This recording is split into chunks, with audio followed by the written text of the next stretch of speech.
26 मई 2025 को वट सावित्री व्रत मनाया जा रहा है। ये पर्व विशेष रूप से विवाहित महिलाएं अपने पति की लंबी उम्र और सुख समृद्धि के लिए रखती हैं। हिंदू पंचांग के अनुसार ये व्रत ज्येष्ठ माह की अमावस्या तिथि को रखा जाता है।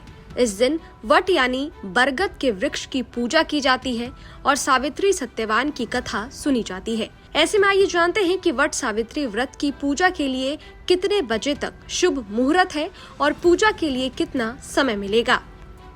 शुभ मुहूर्त और दुर्लभ संयोग। इस साल अमावस्या तिथि की शुरुआत 26 मई को दोपहर 12:11 से हो रही है, जो 27 मई को सुबह 8:31 तक रहेगी। साथ ही इस बार का व्रत सोमवार को पड़ रहा है, जिसकी वजह से सोमवती अमावस्या का संयोग भी बन रहा है, जिसे अत्यंत दुर्लभ और शुभ माना जाता है। इस दिन भरणी नक्षत्र, शोभन योग और अति गंड्य योग जैसे शुभ संयोग व्रत के महत्व को और बढ़ा देते हैं।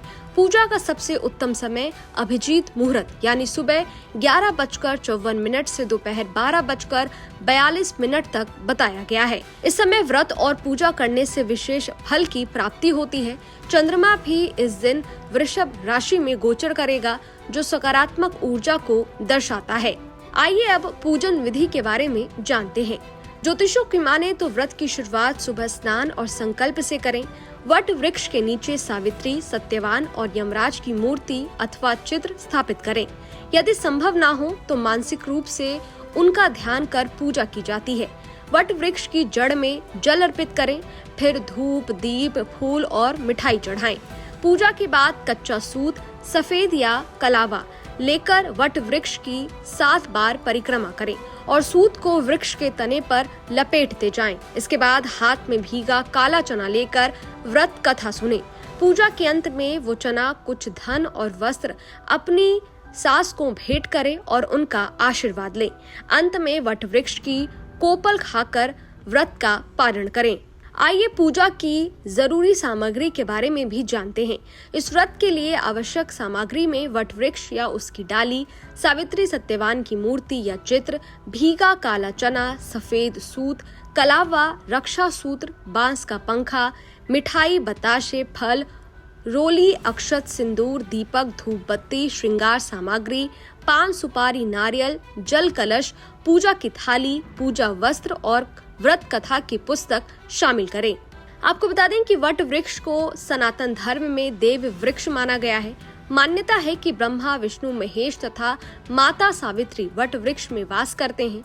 श्री कृष्ण ने भी प्रलय के समय इसी वृक्ष के पत्ते पर बाल रूप में दर्शन दिए थे। तुलसीदास ने इसे तीर्थ राज का छत्र कहा है। यह वृक्ष दीर्घायु और धार्मिक दृष्टि से अत्यंत पवित्र होता है। साथ ही ये पर्यावरण संतुलन में भी महत्वपूर्ण भूमिका निभाता है। इसलिए वट सावित्री व्रत न केवल धार्मिक आस्था से जुड़ा है, बल्कि प्रकृति और संस्कृति के संरक्षण का भी प्रतीक है। ये व्रत एक आदर्श नारी की शक्ति, प्रेम और तपस्या का प्रतीक माना जाता है, जो हमें जीवन में धैर्य, श्रद्धा और समर्पण का मार्ग दिखाता है।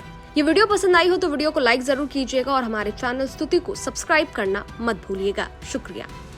इस वीडियो में दी गई जानकारी केवल पौराणिक मान्यताओं, धार्मिक विश्वासों और ज्योतिषीय तथ्यों पर आधारित है। स्तुति इनकी पुष्टि नहीं करता। किसी भी उपाय को अपनाने से पहले संबंधित विशेषज्ञ से सलाह जरूर लें।